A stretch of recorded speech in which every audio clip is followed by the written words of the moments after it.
다음 소식입니다. 최저임금 인상 결정 소식에 특히 편의점 점주들의 반발이 심하죠. 왜일까요? 김학재 기자가 실제 편의점의 수익 구조 면면히 따져봤습니다.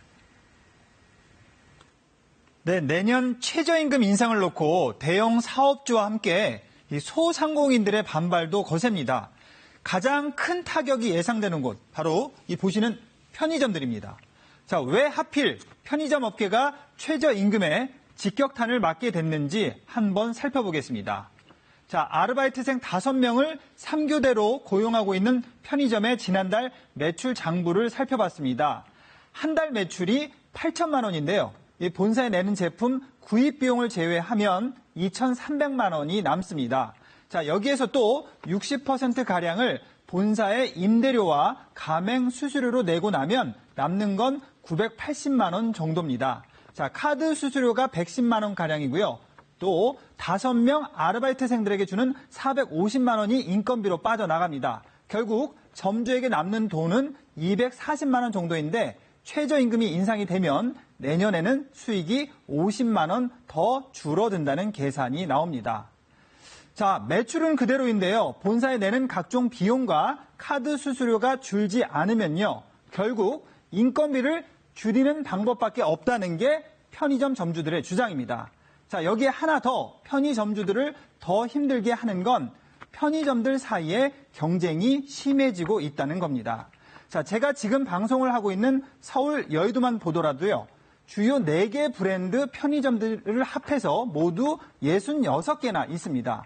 자, 문제는 개별 점포의 수익 구조는 나빠지고 있는데도 편의점 본사의 매출은 오히려 늘고 있다는 겁니다. 지난해 편의점 점포당 매출이 마이너스로 뒷걸음질 치는 동안에도 편의점 업계 전체 매출은 10%가 넘는 성장을 보였습니다. 자, 왜 그럴까요? 편의점주와 본사와의 이익 배분은 이 계약 방식에 따라 차이가 있긴 하지만요. 보통 매출액의 30에서 35% 정도를 본사가 가져간다고 보면 될 것 같습니다. 자, 정률제인 셈인데요. 이렇게 되면 본사 입장에서는 많은 점포 수로 다른 경쟁 편의점 업체를 압도하는 게 수익에 도움이 되겠죠. 또 점포가 많아지면 납품업체에서 일괄 구매하는 물량이 커지면서 가격 협상이 유리해지는 등 이 점포가 많을수록 좋습니다. 자, 결국 본사는 개별 점주들의 이익을 높이는 것보다 이른바 공격적인 출점에 나서서 점포 수를 늘리는 게 이익 창출에 유리하겠죠. 그래서 편의점 간 거리도 따지지 않고 마구 출점을 시키다 보니 한 집 건너 한 집으로 편의점이 생겨나는 겁니다.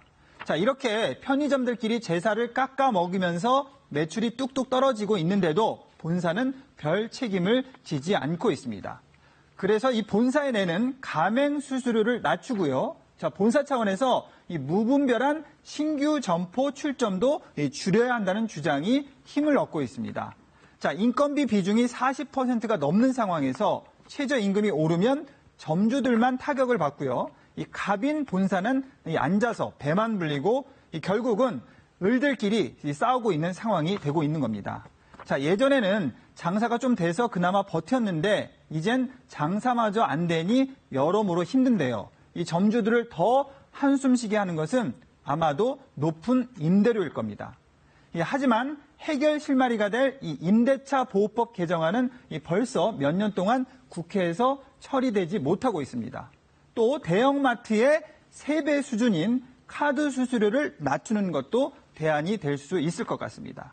자, 어제 김상조 공정거래위원장이 가맹본부에 대한 점검에 나서겠다고 밝히기도 했는데요. 자, 이 같은 정책적 지원이 뒷받침되는 것도 중요할 것 같고요. 편의점 본사가 이 생색내기식 대책만 내놓지 말고요. 수익을 점주들과 나누는 보다 적극적인 상생 방안을 내놓는 것도 필요할 것 같습니다. KBS 뉴스 김학재입니다.